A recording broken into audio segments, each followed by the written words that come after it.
Hi guys, eto nakauwi na ako galing sa town, galing sa SM Baguio at saka sa M. Lulier, LBC, and Western Union para kinuha ko yung kinlaim ko yung mga pinadala ng aking mga members kasi yung pay-ins nila sa akin pinadala and then we activated their account using activation code. So, ito na yung mga proof.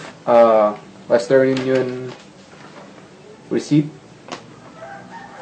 uh, ML Quarta padala sa M. Lulier, and then LBC.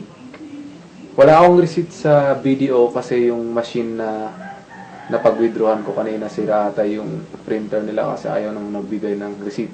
So, ito yung cash na nasa akin ngayon. Kapita.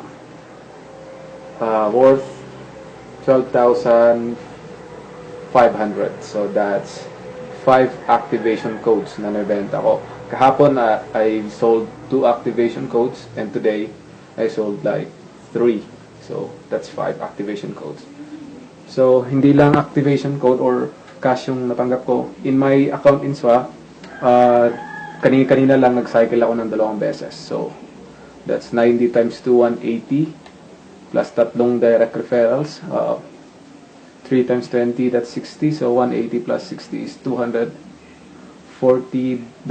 new earnings ko sa aking accounts in SWA. So, sa mga hindi pa rin naniniwala na about sa SWA, so ito ang ilan lang sa mga proof na totoo talaga ang SWA. So, kung ako sa'yo, kung pinapanood mo ang video na to ngayon, so go ahead, go back to the person who introduced SWA to you, then magtanong-tanong ka kung paano sumali para makapagsimula ka na ngayon.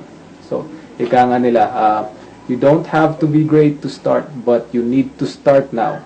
Ngayon, para maging great ka. So, thank you for watching this video and hope na maging successful ka rin sa SWA kagaya ko.